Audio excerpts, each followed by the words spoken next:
Good morning students. बीडीएमएल शिक्षण संस्थान की ज्योग्राफी ऑनलाइन क्लास में सभी विद्यार्थियों को स्वागत। बच्चों, आज से जो पूर्व की कक्षा थी उसमें हमने सार्वभौमिक एकता के सिद्धांत की प्रमाण के बारे में जानकारी ली। परमाणु में मानव का संबंध था। मानव के संबंध में माना कि मानव पर्यावरण के साथ और पृथ्वी पर रहकर एक संतुलित स्थिति स्थापित करता है। वह तापमान, आर्द्रता, जलवायु के साथ साथ जीव जंतु फिर भी अपना संतुलन की स्थिति बनाए हुए हैं। धरातल की स्थिति की बात की। धरातल की स्थिति में माना था कि प्रत्येक वनस्पति, प्राकृतिक वनस्पति मिट्टी की पोषण तत्व प्राप्त करके वो अपना विकास करती हैं और अंत में विलीन होते समय ही मिट्टी में ये अपने पोषक तत्वों को समाहित कर देती हैं। उसके अलावा बात थी वायुमंडल तथा धरातल का प्रमाण की बात। वायुमंडल और धरातल में प्रमाण की बात ये थी कि वायुमंडल विभिन्न तत्वों के मिश्रण से समूह से अध्ययन को जलमंडल कहते हैं, जलवायु कहा गया। इसमें तापमान, आर्द्रता, वर्षा, बादलों की गति, वायु का बहार आदि सभी शामिल थे। तो हम बात करते हैं सार्वभौमिक एकता के सिद्धांत के प्रमाण, भाग नंबर 2। सार्वभौमिक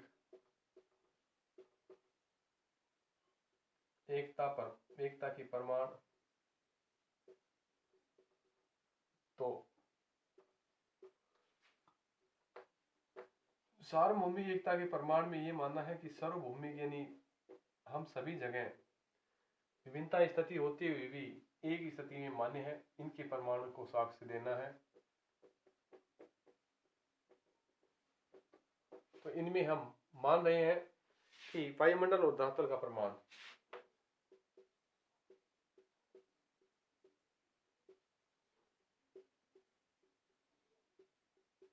धरातल का प्रमाण, वायुमंडल और धरातल के प्रमाण में हमने मान लो वायुमंडल के विभिन्न तत्वों के सामूहिक अध्ययन को जलवायु कहा गया है। वायुमंडल के विभिन्न तत्वों के सामूहिक अध्ययन को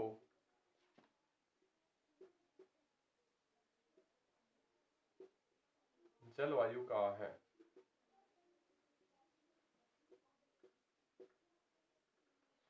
इनके अलावा कई वर्षों तक औसत तापमान, वर्षा, हवा की गति, बादल, वायु बहार आदि को शामिल किया गया था।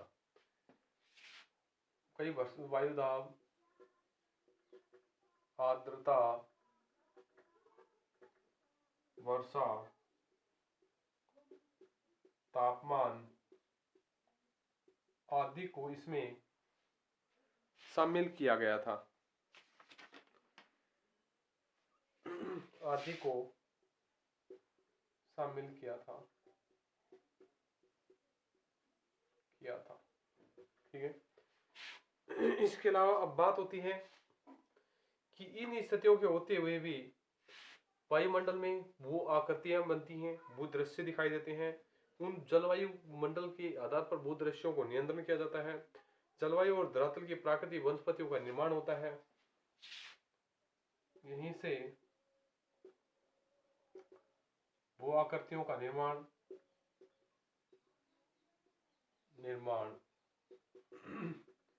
यहीं से जलवायु के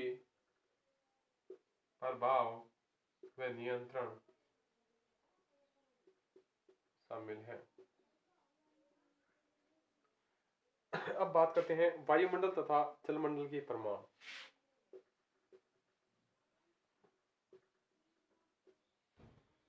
जलमंडल के प्रमाण।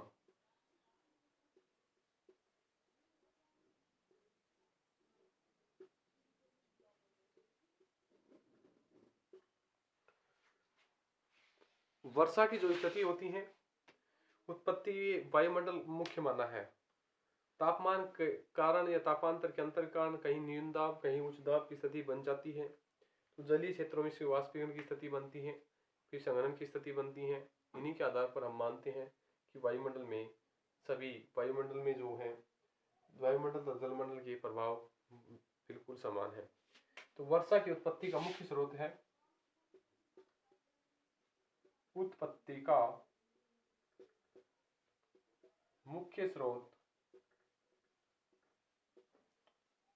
वायुमंडल है।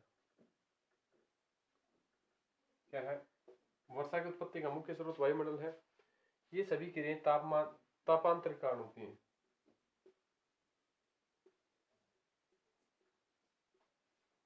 सभी क्रियाएं तापांतर के कारण होती हैं। तापांतर के कारण ये सभी क्रियाएं होती हैं।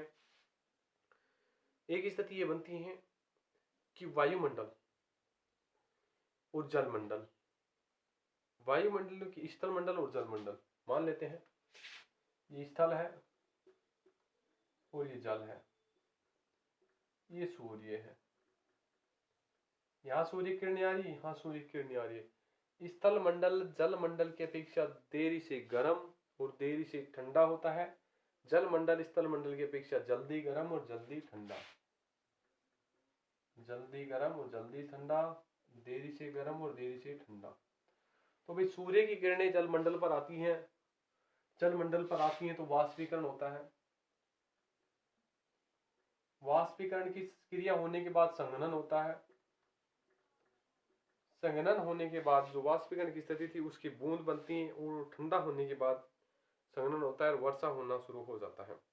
वर्षा का जल नदी नालों में जाता है, नदी नालों के द्वारा समुद्रों में एकत्रित हो जाता है और वहीं से फिर पुनः सूर्य की ऊष्मा आती है और जलवाष्प की स्थिति बनती है, वाष्पीकरण स्थिति बनती है और वायुमंडल पर भार बढ़ जाता है। यही जल चक्र की स्थिति हम कह सकते हैं।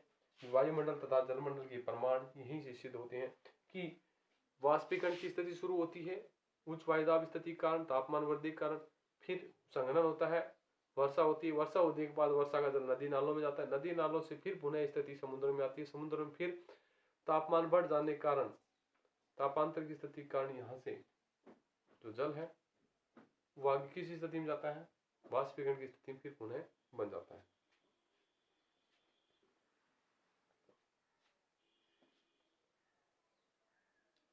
सभी क्रियाएं तापांतर के कारण होती है। यहीं से वायुमंडल में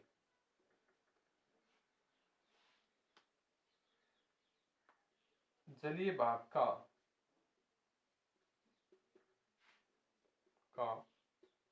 वाष्पीकरण होता है। वाष्पीकरण होने के बाद संघनन और संघनन से वर्षा शुरू होती है।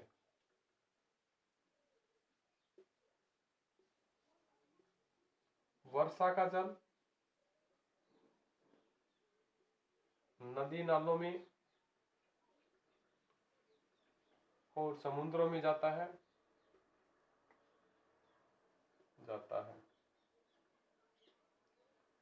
वहीं से पुनः वाष्पीकरण होता है, वाष्पीकरण होता है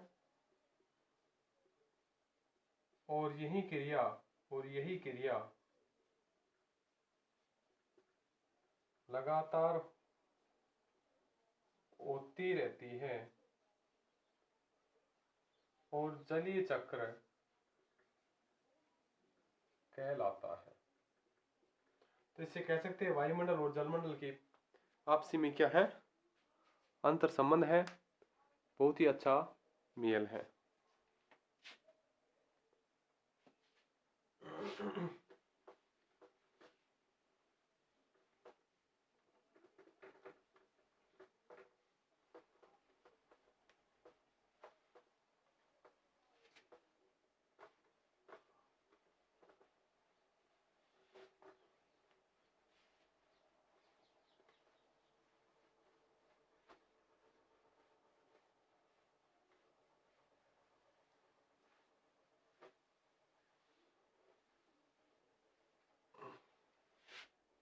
अब भू आकृतियों के प्रमाण।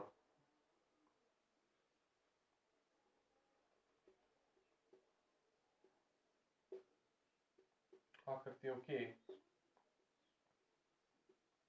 प्रमाण।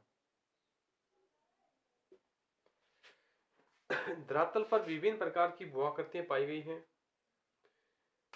सेलिसबेरी ने प्रथम द्वितीय और तृतीय अवस्था में माना है। 3 उच्च की भूदृश्य आकृतियां मानी है।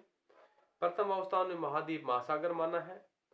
द्वितीय अवस्था में पर्वत पठार मैदान माना है और तृतीय अवस्था में झील तालाब नदियां आदि को माना है।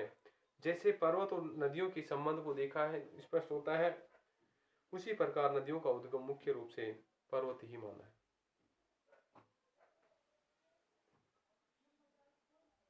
वहां से नदी प्रवाहित होकर दूसरे अपरदित पदार्थों को भागकर ले जाती हैं। निचले क्षेत्रों में मुख्य रूप से समुद्रों तक जाकर ये विलीन हो जाती हैं।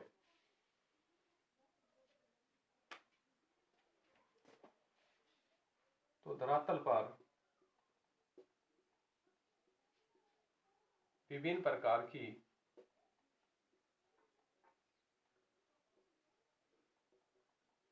भू आकृतियां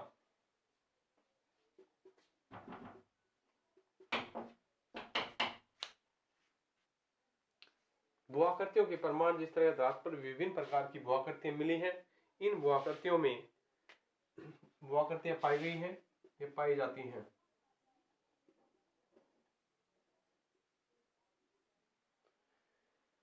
सेलिसबेरी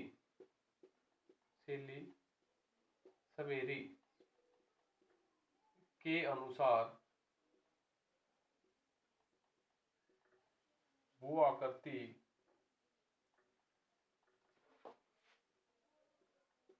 की 3 प्रमाण हैं।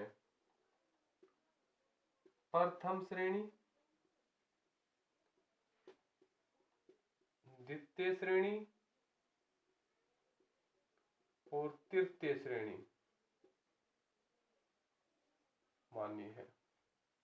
ये तीनों श्रेणियां हैं। इन प्रथम श्रेणी में माना है महाद्वीप महासागर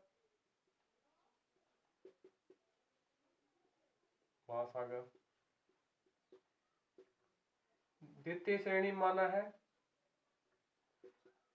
पर्वत पठार मैदान। तृतीय श्रेणी माना है नदियां झील तालाब। इसी तरीके से जैसे सभी भू आकृति शामिल है, जैसा कि नदी पर्वतों से बनती है और आगे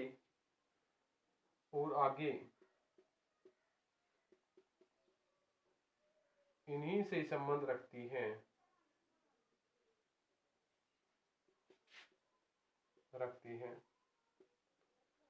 और पर्वतों में ही अंत में विलीन हो जाती हैं।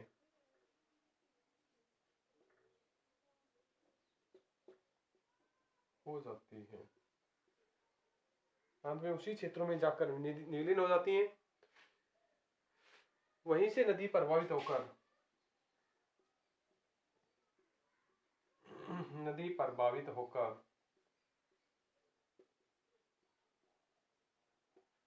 अपरदन की क्रिया द्वारा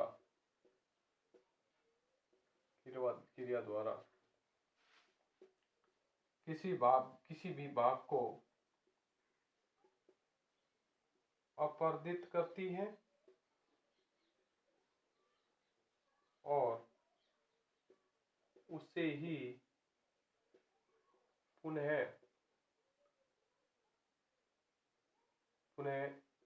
समतल भाग में बदल देती है।